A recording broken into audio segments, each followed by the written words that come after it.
কৃপাহি কেবলম। আমার গুরুদেব অযাচিত কৃপা স্বভাবে আমার এই জ্ঞানহীন হৃদয়ে যে কীর্তনরূপী জ্ঞানের প্রদীপ জেলে আমাকে কৃতার্থ করেছেন, তার শ্রীচরণে জানাই আমার অনন্ত অনন্ত কোটি দণ্ডব্য প্রণাম।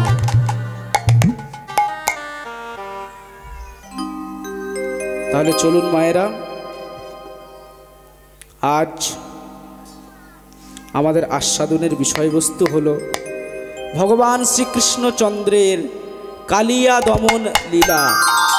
প্রেমানন্দে নিতাই গৌর হরি বল, হরি বল, হরি বল, হরি বল। তাহলে যে কোনো লীলা আস্বাদন করার পূর্বে তার গৌরচন্দ্র অথবা গৌরচন্দ্রিকা আস্বাদন করতে হয়। তাহলে আমরা ছোট্ট করে গৌরচন্দ্রিকা আস্বাদন করার মাধ্যমে বৃন্দাবন লীলায় প্রবেশ করব।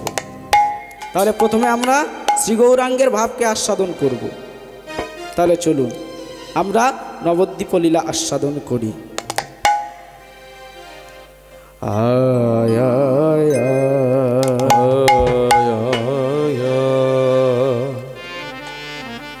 ও গো গৌরা গৌরাঙ্গ গৌরাঙ্গ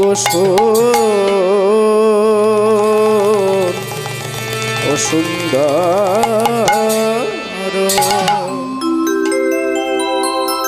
ওয়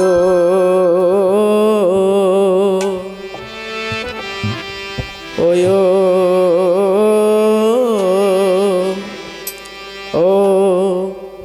ও হে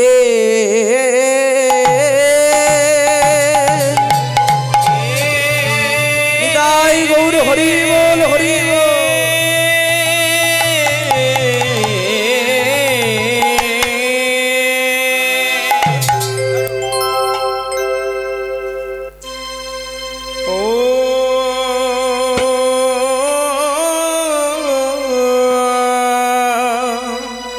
ও সুন্দর ও হে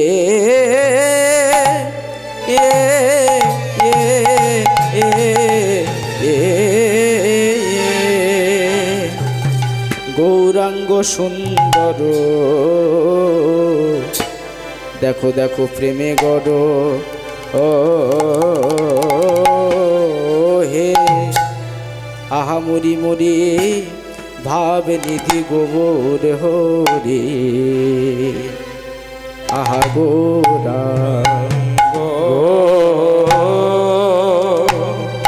গৌরাঙ্গ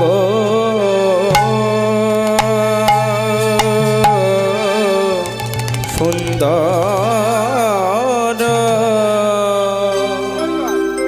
ওয়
দেখো দেখো প্রভু আমার কিনা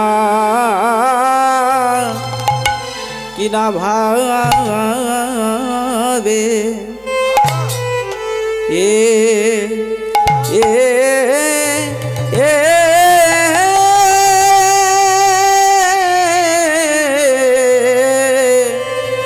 দেখো দেখো কিনা ভাবে ও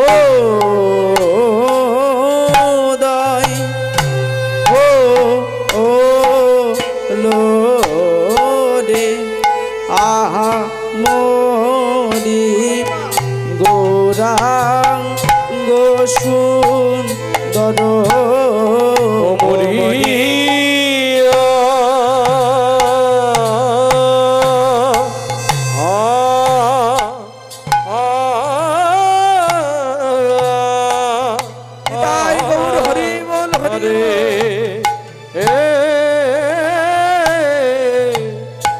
প্রভুরি আমার কে না পাবে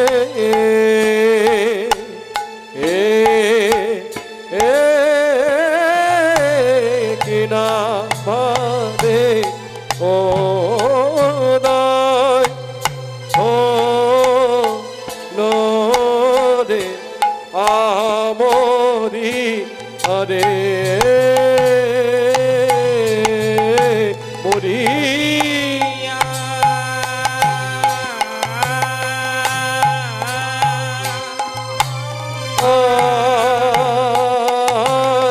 হরে প্রভুরি আমার না ভাবে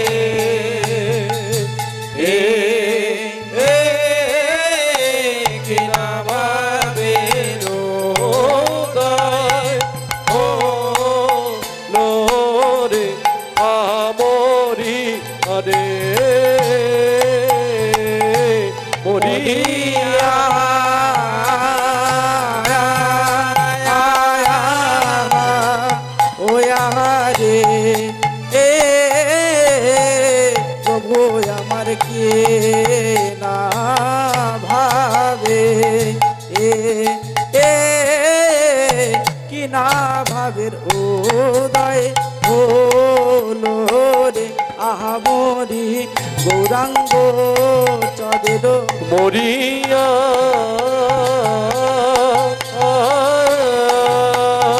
রে প্রভুরি আমার না ভাবে তাই হরি হরি হলো রে আমরিয়া রে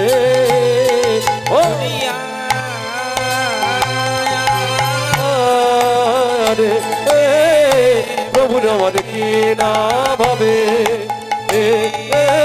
কি না ভাবে ও তাই হলো রে আমরিয়া রে মরিয়া মরিয়া আহা মরি রে ও কি আহা মরি রে গৌরাঙ্গ চাঁদের মরিয়া আমরি রে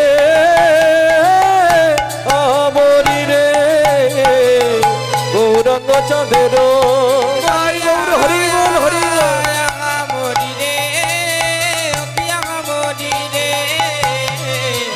গৌরাঙ্গ চাঁদের ও ও ও হরে ও রে মুডো হরে মুডো ও গো গৌরাঙ্গ চাঁদের ও গো গৌরাঙ্গ চাঁদের মনে ও গো গৌরাঙ্গ সুন্দর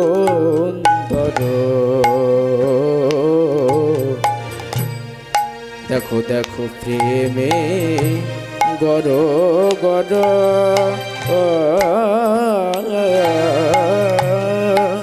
গৌরাঙ্গ সুন্দর আমার প্রেমে গর গর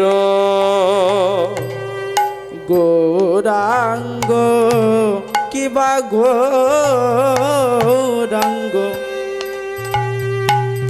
দেখো দেখো গৌরাঙ্গ সুন্দর আজ প্রেমে গর গর গৌরাঙ্গ সুন্দর আমার প্রেমে গাদা গাদা প্রভু আমার ভ্রময়ে যমুনা তীরে গো ভ্রময়ে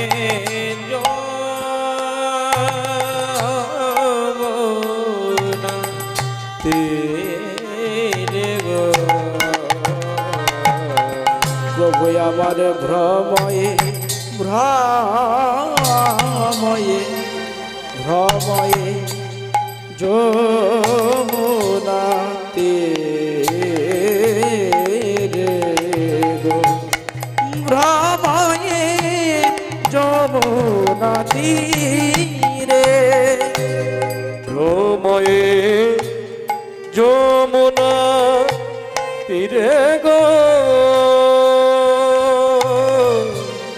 ভ্রময়ে যমুনা তীরে ভ্রময়ে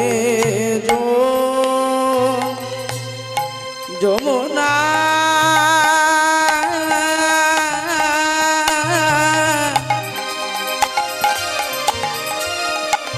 যমুনা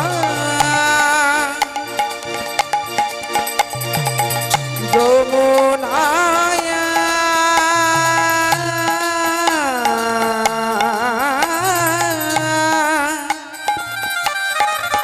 যমুনা যমুনা তীরে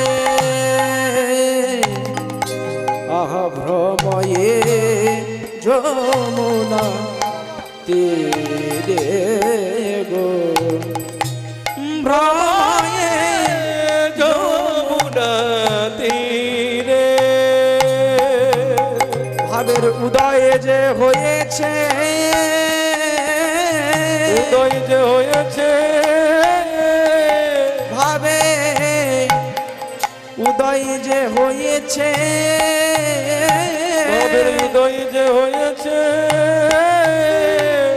শ্রীধাম নবদ্বীপের মাঝে উদয় যে হয়েছে নবদ্বীপের মাঝে উদয় যে হয়েছে শ্রীধাম নবদ্বীপের মাঝে উদয় যে হয়েছে নবদ্বীপের মাঝে উদয় যে হয়েছে ভাবে বোঝা তো যায় না বোঝা তো যায় না বোঝা তো যায় না তো যায় না এখন নবভাবের উদয় বোঝা তো যায় না এখন নবভাবের উদয় বোঝা তো যায় না গোরার এখন নবভাবের উদয় বোঝা তো যায় না ওরা এখন নব ভাবের উদয় নব নব ভাবের উদয় নব ভাবের উদয় নবভাবের উদয় এখন নব ভাবের উদয় নবভাবের উদয় এখন নব ভাবের উদয় নবভাবের উদয় এখন নব ভাবের উদয় নবভাবের উদয় এখন ভাব নব উদয় বোঝা তো যায় না প্রভু আমার ভ্রময়ে যমুনা তীরে গো ভ্রময়ে যমুনা তীরে যিনি হলেন কলিযুগের হৃদয় হরণকারী, যিনি হলেন অদ্বৈত প্রভুর আনারস, যিনি হলেন ভাবের গোড়া, যিনি ভক্তির গোড়া, যিনি ওই ভাব আর ভক্তির আগাগোড়া, যিনি হলেন জগন্নাথ মিশ্র তনয়, যিনি হলেন শচী মায়ের দুলারিয়া,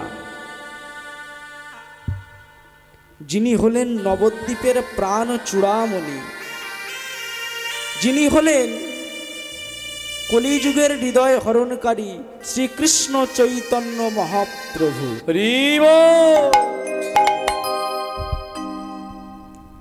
আজ এই কলিযুগে অবতীর্ণ হয়েছেন কেন না আমাদের মতো কলিহত কর্মনিষ্ঠ কামাসত্ব জীবদেরকে উদ্ধার করবার জন্য। নিতাই গৌর হরি বল হরি বল। হরিবল হরিব আজ চৈতন্য মহাপ্রভু আমার ভক্ত কৃষ্ণদাস, অন্তরঙ্গ ভক্ত কৃষ্ণদাসকে সঙ্গে করে তিনি ওই বৃন্দাবনের পথ দিয়ে হেঁটে হেঁটে চলেছে। তো বৃন্দাবনের পথ দিয়ে হেঁটে হেঁটে যেতে যেতে হঠাৎ কালিয়া হ্রদকে লক্ষ্য করে মহাপ্রভু আমার স্তম্ভিত হয়ে দাঁড়িয়ে গেলেন। মহাপ্রভুর যখন এমতো অবস্থা, তখন ভক্ত কৃষ্ণদাস ছুটে এসে মহাপ্রভুর দুটি নয়ন নিজের হাত দ্বারা ঢেকে দিলেন। কেন না, ভক্ত কৃষ্ণদাসের মনে আজকে ভয় হয়েছে যে মহাপ্রভু যদি সেই দাপর যুগের কথা মনে পড়ে যায়, আর যদি সেই দাপর যুগের মতো এ যুগেও যদি ওই কালিয়া হ্রদে ঝাঁপ দেয়, তাই জন্য মহাপ্রভুর দুটি নয়ন নিজের হাত দ্বারা ঢেকে দিলেন। মহাপ্রভু ওই কালিয়া হ্রদের দিকে তাকিয়ে মনে মনে কি যেন ভাবছিলেন। যখন মহাপ্রভুর দুটি নয়ন আড়াল করলেন, তখন মহাপ্রভু বলছে, কি কৃষ্ণদাস, তুমি আমার দুটি নয়ন আড়াল করলে কেন? সরিয়ে নাও, সরিয়ে নাও তোমার হাত দুটি। কৃষ্ণদাস বলছে, না প্রভু না, আপনি এই নির্দেশ করবেন না। ও মায়েরা, ভক্ত কৃষ্ণদাস আজ এমন করছেন কেন? কারণ ভক্ত তো মনে ভয় জেগেছে। তাই মহাপ্রভুকে বলছে, প্রভু তুমি ওদিকে পানে তাকাইও না, ওদিকে পানে তাকাইও না, ওদিক পানে তাকাইও না, ওদিকে পানে তাকাইও না, বারে বারে করি মানা, ওদিক পানে তাকাইও না, তোমায় বারে বারে করি মানা, ওদিকে পানে তাকাইও না, বারে বারে বারে কোটি মানা, ওদিকে পানে তাকাইও না, বারে বারে করি মানা, ওদিক পানে তাকাইও না। তোমায় বারে বারে করি মানা, ওদিকে পানে তাকাইও না। আজ মহাপ্রভু আমার ভক্ত কৃষ্ণদাসকে বলছেন, কৃষ্ণদাস, এই হ্রদের আশেপাশে আমি তেমন কোনো বৃক্ষ দেখতে পাচ্ছি না, কিন্তু এই হ্রদের উপরে এই কদম্ব বৃক্ষটি এখনো জীবিত আছে কেন, বলতে পারো? কৃষ্ণদাস বলছে, কেন প্রভু, আপনার কি মনে পড়ছে না? বলে, আমার আবার কি মনে পড়বে? এই যে কালিয়া হ্রদ বাবা, এই কালিয়া হ্রদের উপর তার ওই বিষময় জলের এত প্রভাব, তার হ্রদের উপর কেহ জীবিত ছিল না, জীবিত ছিল একমাত্র কদম্ব বৃক্ষ। কেন কদম্ব বৃক্ষ জীবিত ছিল? কেন না, সত্যযুগে গরুড় মায়ের দাসিত্ব মোচন করবার জন্য ইন্দ্রলোকে গিয়ে দেবরাজ ইন্দ্রের সঙ্গে যুদ্ধ করেছিলেন,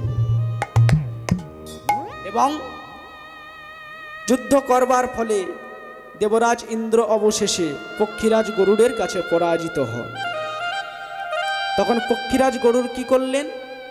সেই সুধা ভাণ্ডটি নিয়ে তিনি মর্তধামে আসছিলেন। আস্তে আস্তে সুধা ভাণ্ডটি নিয়ে তিনি মর্তধামে আসছিলেন। দেবরাজ ইন্দ্র মনে মনে চিন্তা করলেন যে মর্তের ওই সাধারণ মানুষ যদি এই অমৃত পান করে, তাহলে তারা তো সবাই অমরত্ব লাভ করবে, তাহলে দেবতা আর সাধারণ মানুষের মধ্যে কোনো পার্থক্য থাকবে মা? কোনো পার্থক্য থাকবে না। তাই দেবরাজ ইন্দ্র মনে মনে ভাবলেন যে যেন তেন প্রকারেণ আমার এই অমৃতের ভাণ্ড ইন্দ্রলোকে আনতেই হবে, আমায় রক্ষা করতেই হবে। এই বলে দেবরাজ ইন্দ্র শূন্য পথে গেলেন। পক্ষীরাজ গরুড় উড়ে চলেছেন, দেবরাজ ইন্দ্র সম্মুখে গিয়ে দাঁড়ালেন। দাঁড়ান পক্ষীরাজ গরুড়, আমায় আপনি ক্ষমা করে দিন, আমি আপনার সঙ্গে মিত্রতা স্থাপন করতে চাই। মিত্রতা মানে বন্ধুত্ব স্থাপন করতে চাই। তো পক্ষীরাজ গরুড় বললেন যে আমি আপনার সঙ্গে মিত্রতা স্থাপন করব, তাহলে আমার হাতে তো রয়েছে সুধা ভাণ্ড। আস্তে আস্তে আস্তে আস্তে এখন মায়েরা, এই প্রাকৃত জগতের কোনো ব্যক্তি, ধরো কোনো বন্ধু বান্ধব, যদি তাদের বহুদিন পর দেখা হয় বা বহুদিন পর তারা পরিচিত হন, তাহলে তারা কি করে? তারা কাঁধে কাঁধ জড়ায়, বা বন্ধু বন্ধুর যে একটা অন্তরঙ্গ ভাব। তাহলে পক্ষীরাজ গরুড় মনে মনে বলছেন, দেবরাজ ইন্দ্রকে বলছেন যে আমি যে আপনার সঙ্গে মিত্রতা স্থাপন করব, তাহলে আমার হাতে তো রয়েছে সুধা ভাণ্ড, এই সুধা ভাণ্ডটি আমি কোথায় রেখে মিত্রতা স্থাপন করি? ঠিক সেই মুহূর্তে তার লক্ষ্য চলে গেল ওই বৃন্দাবনের কদম্ব বৃক্ষটির উপর। আর যেই না লক্ষ্য গেল, তখন পক্ষীরাজ গরুড় সেই সুধার ভাণ্ডটি নিয়ে ওই কদম্ব বৃক্ষের উপর রেখেছিলেন, রেখে মিত্রতা স্থাপন করেছিলেন। আর সেই সুধা ভাণ্ডের পরশে ওই কদম্ব বৃক্ষটি আজও জীবিত আছে কালিয়ার কুলে। নিতাই গৌর হরি বল, হরি বল। কিন্তু ভক্ত কৃষ্ণদাসের মনে বড় ভয় হয়েছে যে না জানি প্রভুর যদি সেই দাপর যুগের ভাবে বিভোর হয়ে যদি এই কলিযুগেও এই কালিয়ার হ্রদে ঝাঁপ দেন। তাই জন্য ভক্তের মন তো বাবা কিছুতেই মানতে চাইছে না। তাই মহাপ্রভুকে বলছেন, প্রভু ওদিকে পানে তাকায়ও না, ওদিকে পানে তাকায়ও না, ওদিকে পানে তাকায়ও না, ওদিকে পানে তাকায়ও না, তোমায় বারে বারে করি মানা, ওদিকে পানে তাকায়ও না, বারে বারে করি মানা, ওদিকে পানে তাকায়ও না, বারে বারে করি মানা, ওদিকে পানে তাকায়ও না, বারে বারে করি মানা, ওদিকে পানে তাকায়ও না। তাই হরি বল। ওদিকে পানে তাকায়ও না, বারে বারে করি মানা, ওদিকে পানে তাকায়ও না, ওদিকে পানে তাকায়ও না, ওদিকে পানে তাকায়ও না। মহাপ্রভু বলছেন, কৃষ্ণ দা কৃষ্ণ এই হ্রদের আশেপাশে আমি কোনো বৃক্ষ দেখতে পাচ্ছি না, কিন্তু এই কদম্ব বৃক্ষটি এখানে কেন জীবিত আছে তুমি আমায় বলতে পারো? বলতে পারো। কৃষ্ণদাস বলছেন, প্রভু হে, প্রভু হে, আপনার কি মনে পড়ে না সেই দাপার যুগের কথা? সেই দাপর যুগের কথা। বলি এই তো কদম্ব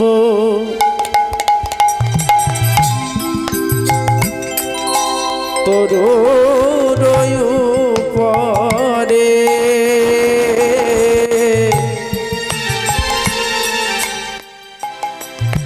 তুমি চড়িয়া দিলে নোঝা, এই তো কদম্ব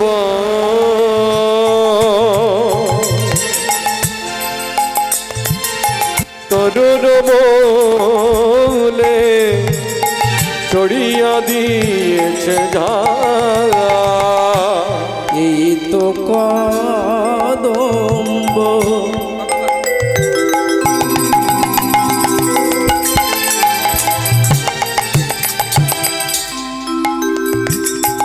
তোর পরে,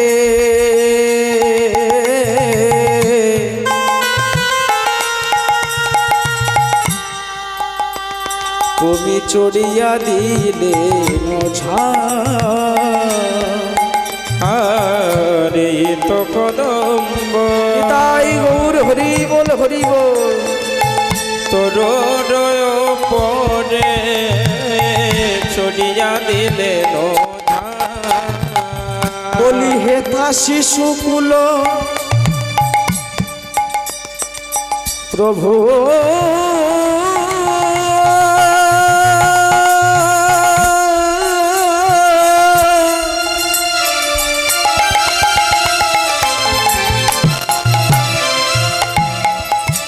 ওগো প্রভু হে,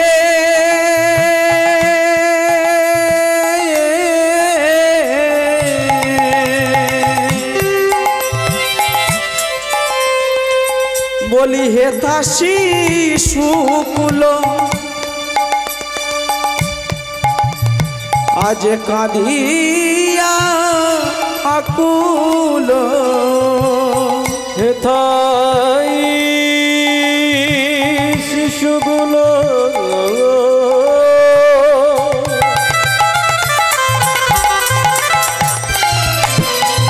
কাঁদিয়া আকুল, আহা সুরগণ হেরিতা, সুরগণ হেরিতা, বলে হেতা শিশুগণ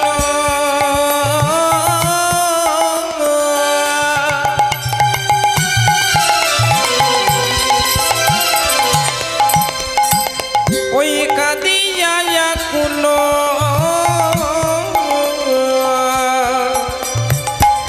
হেতা শিশুগণ কাঁদিয়া আকুল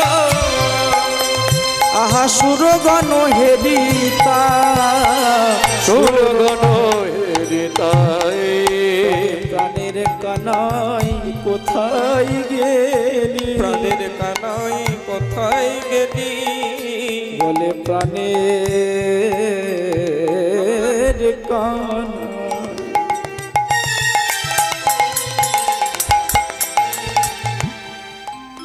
কানাই কোথায় গেলি ওরে তাই গৌর হরি বল হরি বল প্রাণের কানা বলে কোথায় গেলি বলি এই তো খেলা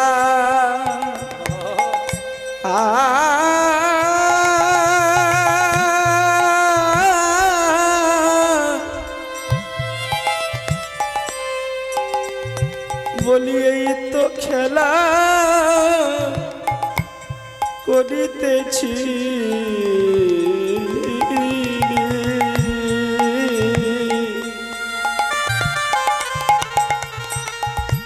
বলে প্রাণের কানাই প্রাণের কানাই কোথায় গেলি বলে এই তো খেলা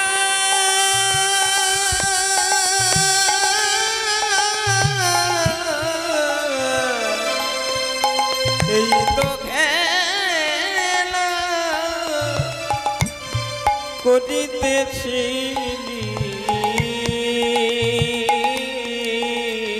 বলে প্রাণের কানাই কোথায় গেলি এই তো খেলা করিতেছিলি বলে প্রাণের কানাই কোথায় গেলি বলে এই তো খেলা খেলিতেছিলে প্রাণের কানাই কোথায় গেলি বলে এই তাই গৌর হরি বল হরি বল বলে প্রাণীর কানাই কোথায় গেলি বলে এই তো খেলা খেলিতেছিলি প্রাণীর কানাই কোথায় গেলি এই তো খেলা খেলিতেছিলি প্রাণীর কানাই কোথায় গেলি এই তো খেলা খেলিতেছিলি বলে প্রাণের কানা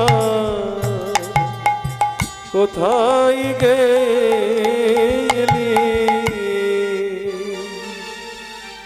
বলে এই সেই কদম্ব তরুর উপরে চড়িয়া দিলেন ঝাঁপ এই সেই বৃন্দাবনের কদম্ব বৃক্ষ তুমি দাপর যুগে এই কদম্ব বৃক্ষ হতে ঝাঁপ দিয়ে ওই কালিয়ার হ্রদে পড়ে কালিয়াকে দমন করেছিলে এবং কালিয়াকে মুক্তি দিয়েছিলে এটা আর অন্য কোনো বৃক্ষ নয় এ সেই দাপর যুগ থেকে আছে এই সেই কদম্ব বৃক্ষ এই সেই কদম্ব বৃক্ষ তরুর উপরে চড়িয়া দিলেন ঝাঁপ হেতা শিশুকুল কাঁদিয়া আকুল আর সুর গণহেরিতা এই সেই স্থান যেখানে দ্বাদশ রাখাল হা কানাই দেখা দে বলে তারা আছাড় খেয়েছে এই সেই স্থান ভক্ত কৃষ্ণদাসের বদনে এমন কথা শ্রবণ করে মহাপ্রভুর এবার অন্তরে জেগেছে ব্রজের লীলা পুরব লীলার ভাবে বিভাবিত হয়ে বিভাবিত হয়ে আমার গৌর হরি আজ কেমন শোভা হয়েছে ভক্ত কৃষ্ণদাসের বদনে এমন কথা শ্রবণ করে মহাপ্রভুর এবার মনে হলো দাপর যুগের কথা ওগো এ কথা শুনিয়া বিভোর হইয়া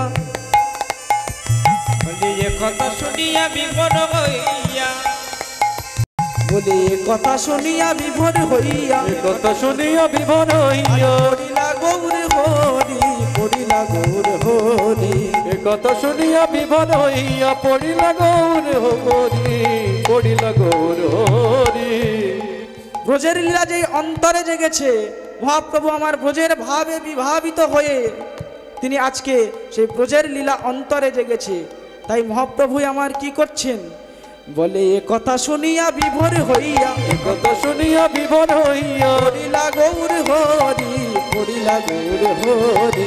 এ কথা শুনিয়া বিভোর হইয়া পড়িল গৌর হরি, পড়িল গৌর হরি। ওই সবে কলে বর প্রভু আমার ভুলি যায় গড়াগড়ি, সবে কলবর গৌর হরি আমার ভূমি যাই গড়াগড়ি। সবে কলে বর প্রভু আমার ভুলি যায়, এবারে সবে বলে বলে গৌর হরি আমার মনে যাই। ব্রজের লীলা মনে হলো, ব্রজের লীলা মনে হলো, ব্রজের লীলা মনে হলো, ব্রজের লীলা মনে হলো। রবে ভাবে বিভোর হয়ে ব্রজের লীলা মনে হলো, রবি ভাবে বিভোর হয়ে ব্রজের লীলা মনে হলো। রবে ভাবে বিভোর হয়ে ব্রজের লীলা মনে হলো। পুরব লীলা মনে করে কালী আর কুলে আজি পুরাবে ভাবে গৌর হরি বল হরি। কালিয়ার কুলে আজি, পুরাবে ভাবে বিভোর হয়ে, কালিয়ার কুলে আজি, পুরাবে ভাবে বিভোর হয়ে, কালিয়ার কুলে আজি, পুরাবে ভাবে বিভোর হয়ে, কালিয়ার কুলে আজি। পুরাবে ভাবে বিভোর হয়ে। তোমার ব্রজের লীলা মনে হলো।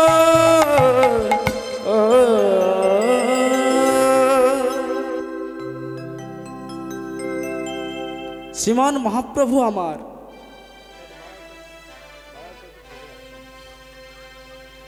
শ্রীমান মহাপ্রভু আমার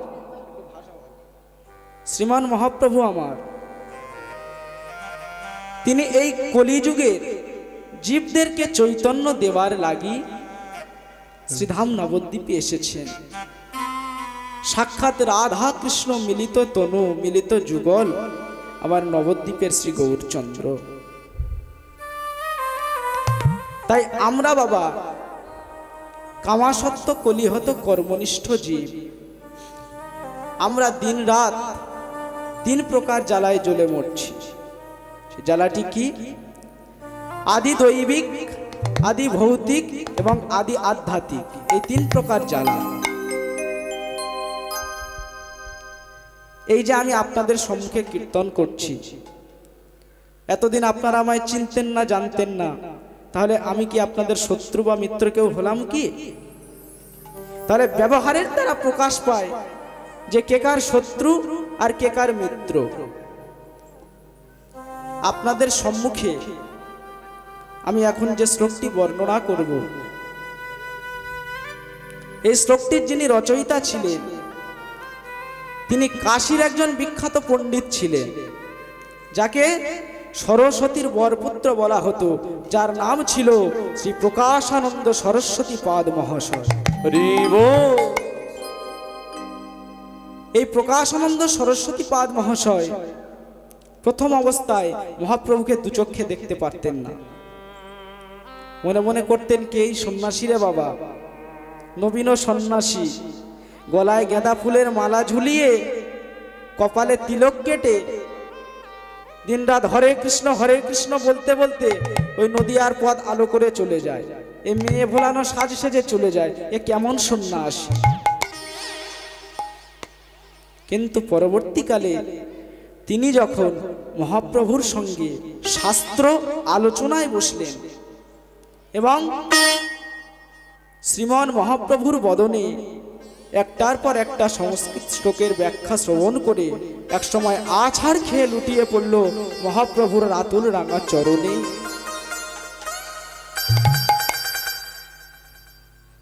তিনি বলছেন, হায় রে হায়, এই মানুষটার সম্বন্ধে আমি এতকাল না জেনে না বুঝে জগতে কত কটু কথা বলে বেরিয়েছি। মায়েরা, পণ্ডিতের ধর্ম কি জানেন?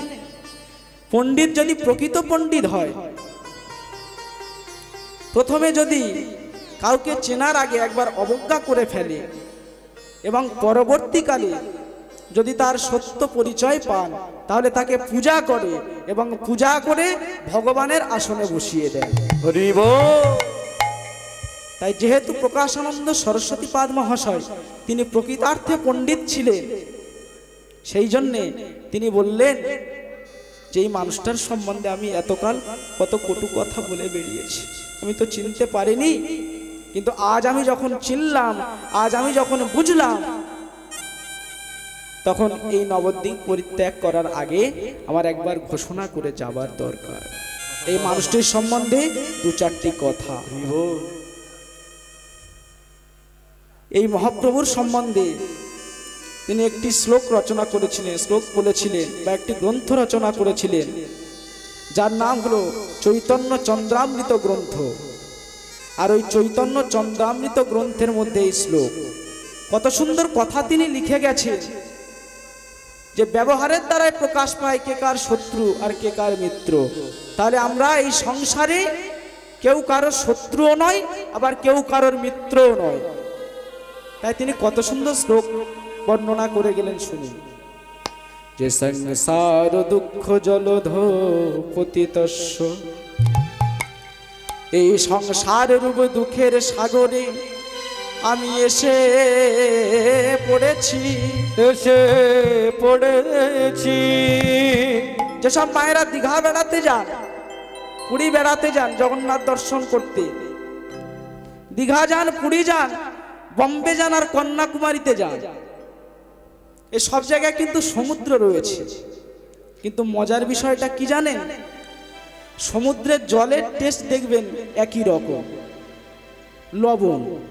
কোথাও বা সমুদ্রের উঁচু ঢেউ, কোথাও বা সমুদ্রের বড় ঢেউ, কিন্তু জলের টেস্ট সব জায়গায় একই, সমুদ্রের জল হলো লবণ। তাই সমুদ্রের জল যেমন লবণ দিয়ে তৈরি, এটি হলো সমুদ্রের বৈশিষ্ট্য, ঠিক তেমনি আমাদের এই সংসার রূপ সাগরটা হলো দুঃখ দিয়ে তৈরি। নিতাই গৌর হরি বল, হরি বল, হরি বল। সংসারে এসেছি মানে দুঃখ পেতেই হবে। কখনো বা সন্তান পিতা মাতাকে দুঃখ দেয়, আবার কখনো বা পিতা মাতা সন্তানকে দুঃখ দেয়। দুঃখটা কখন কোন দিক থেকে আসবে বলা যায় না, কিন্তু সংসারে এলেন মানে আপনাকে দুঃখ পেতেই হবে, যেন তেন প্রকারে না। কোনো আত্মীয়কে দুঃখ দিচ্ছে, কোনো বন্ধুকে দুঃখ দিচ্ছে। কিন্তু সংসার শব্দের আক্ষরিক অর্থ এটা নয়। সংসার মানে এই যে আমি আর তুমি আর আমাদের সন্তান, এটা কিন্তু প্রকৃত সংসারের আক্ষরিক অর্থ নয়। সংসারের প্রকৃত আক্ষরিক অর্থ কি? সংসার মানে সম্যক রূপে অনুসরণ করা, নামই হলো সংসার। এই সম্যক রূপে অনুসরণ করছে কে কাকে অনুসরণ করছে? এই সম্যক রূপে অনুসরণ করছে একটা নিয়ম। কোন নিয়ম? না, যেমন জন্ম অনুসরণ করছে মৃত্যুকে, আবার দেখুন মৃত্যু অনুসরণ করছে জন্মকে।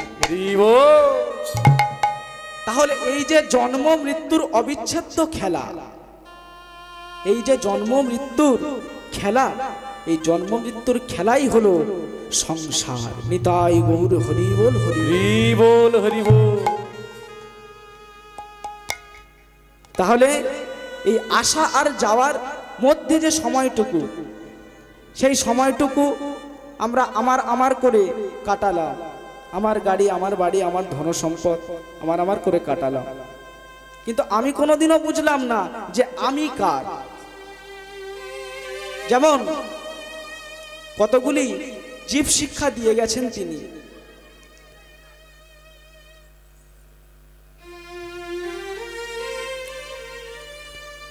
এই যে স্বামী বিবেকানন্দ বাবা, স্বামী বিবেকানন্দ 1893 খ্রিস্টাব্দের 31শে মে পেনিনসুলার জাহাজে করে তিনি বোম্বে থেকে আমেরিকা যাত্রা করেছিলেন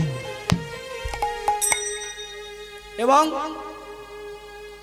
মাঝে একবার জাহাজ পাল্টে তিনি 25শে জুলাই 1893 খ্রিস্টাব্দে আমেরিকার ভ্যাঙ্কুভার বন্দরে উপস্থিত হন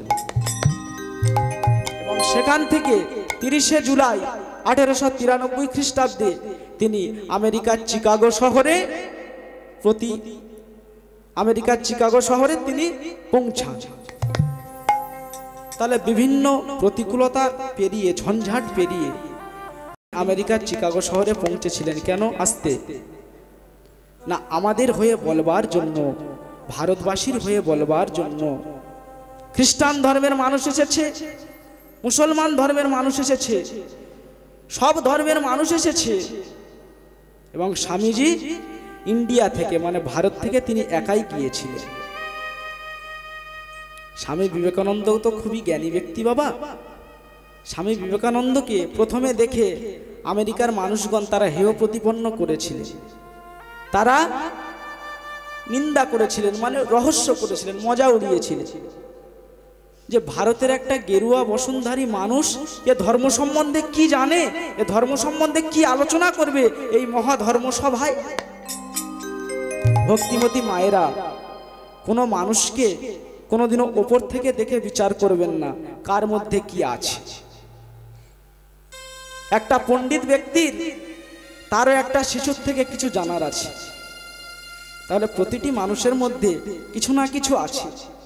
ওপর থেকে বিচার করবেন না যে ও কি জানে আর আমি কি জানি। নিতাই গৌর হরি হরি।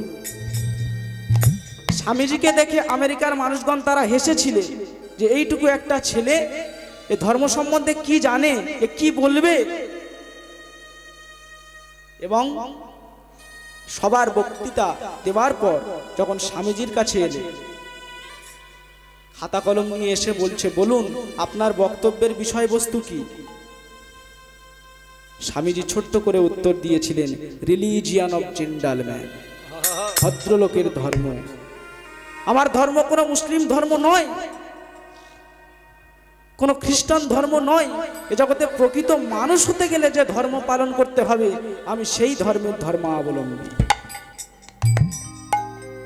আমাদের ভারতের মানুষ শিখিয়েছে যে সহিষ্ণুতা কাকে বলে এবং ভালোবাসা কাকে বলে। আমরা অন্য বর্ণের লোককে দূরে ঠেলে দিই না, আমরা জানি যে অন্য বর্ণের লোককে কেমনভাবে আপন করতে হয়। তাহলে আমি সেই ধর্মের অন্তর্ভুক্ত বলে গৌরব বোধ করি। বিবেকানন্দ তিনি ভারতবাসীর সম্বন্ধে তিনি কথা বলেছিলেন এবং তার সেই কথা শুনবার পর আমেরিকার মানুষগণ তারা হাততালি দিয়েছিলেন। কত? 3 মিনিট ধরে তারা হাততালি দিয়েছিলেন, একটার পর একটা জ্ঞানের কথা শ্রবণ করে। এবং বলতে বলতে বলতে বলতে সময়টাকে পরবর্তীকালে 4 ঘন্টা করা হয়েছিল। আমাদের কথা বলে শেষ করা যায় না বাবা। দেখবেন রামায়ণে 2 ব্যক্তির গুরুত্ব বেশি পাওয়া যায়। একটা হলো রাবণ, যার নাম দশানন, আর আরেকটা হলো রামের পিতা রাজা দশরথ। এই দশরথকে না, যিনি রথে বসে নিজের ইন্দ্রিয়কে 10টা দিকে চালিত করে ভ্রমণ করিয়েছিল, সে হলো রামের পিতা রাজা দশরথ। এবং দশাননকে যে নিজের 10টি আনন, আনন মানে মুখ, যে নিজের 10টি আনন করে সদা সর্বদা অহংকারে মত্ত ছিল, 10টি বদনে সদা আমার আমার আমার এই ভোগ বিলাসে মত্ত হলো। তার পরিণতি কি হলো? ছেলে আমার, মেয়ে আমার, গাড়ি আমার, বাড়ি আমার। কিন্তু আমি কোনোদিনও বুঝলাম না যে সব যদি আমার হবে তাহলে আমি কার। স্বামী বিবেকানন্দ যখন বক্তৃতা দিলেন, বক্তৃতা দেওয়ার পরে তিনি একটি বৃক্ষের তলায় বসে আছেন, আস্তে ছোট করে বৃক্ষের তলায় বসে আছেন। সন্ন্যাসী মানুষ, কাউকে তো চেনেন না, আর তেমন অর্থও ছিল না ঘর ভাড়া দেওয়া। তা তিনি একটি বৃক্ষের তলায় বসে আছেন। একটা সুন্দরী মেয়ে এসেছে সম্মুখে, বলছে আমি আপনাকে একটা কথা বলতে চাই। বলে বলুন। বলে আপনি তো আপনার ভারতবাসীর সম্বন্ধে এত কথা বললেন, ইন্ডিয়া সম্বন্ধে এত কথা বললেন, কিন্তু আমি আপনাকে একটা কথা বলতে চাই। বলে কি? বলে আমি আপনাকে বিবাহ করতে চাই। স্বামী বিবেকানন্দের মুখখানা বাবা শুকিয়ে গেছে একেবারে। মা, তুমি দেখতে পাচ্ছ না আমি সর্ব অঙ্গে গেরুয়া বসন পরেছি, আমি যে সন্ন্যাসী, আমি সংসার করব না। যখন এমন কথা বললেন তখন সেই মেয়েটি দুঃখে কাঁদতে কাঁদতে চলে যাচ্ছে। সেই মেয়েটি কে জানেন? অন্য কেউ নয়, ধর্মতলায় যার স্মৃতিসৌধ আজও আছে, তিনি হলেন মাদার আর্থারের নোবেল ভগিনী নিবেদিতা।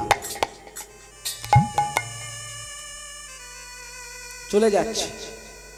স্বামী বিবেকানন্দ মনে মনে ভাবলেন, তাই তো, কোনো নারী জাতিকে কষ্ট দিয়ে যদি আমি আমার সন্ন্যাসী ধর্ম পালন করতে যাই তাহলে তো বৃথাই, নারী জাতির মনে কষ্ট দিতে পারবো। ডাকছি, ভগিনী নিবেদিতাকে ডাকছে, মা যেও না, শোনো। ভগিনী নিবেদিতা কাছে গিয়েছে, বলুন আচ্ছা মা, আপনি যে আমায় বিবাহের প্রস্তাব দিলেন, আমি আপনাকে একটা কথা বলবো। বলে কি? বলে আপনার আমেরিকায় এত ধনশালী ব্যক্তি থাকতে, এত আধুনিক ব্যক্তি থাকতে, এত জ্ঞানের বাহার, আমেরিকা মানে তখনকার সময়, তৎকালীন সময়ে, আপনার এখানে এত ভালো ভালো ব্যক্তি থাকতে আপনি আমার মতো একজন ভারতীয় ভিখারি সন্ন্যাসীকে বিবাহ করতে চান কেন? ভগিনী নিবেদিতা বলছেন, আমি আপনাকে বিবাহ করতে চাই কেন জানেন? আপনাকে যদি আমি বিবাহ করি, আপনার ঔরসে, আমার গর্ভে আপনার মতো একটা তেজস্বী সন্তান জন্ম নেবে, আর সেই সন্তান যখন রাস্তা দিয়ে হেঁটে যাবে, আমি যখন তার পিছনে পিছনে যাব, তখন সেই রাস্তার মানুষগুলো আঙুল বাড়িয়ে বলবে, দেখো গো, বিবেকানন্দের ছেলে হেঁটে যাচ্ছে রাস্তা দিয়ে। নিতাই গৌর হরি বল, হরি বল।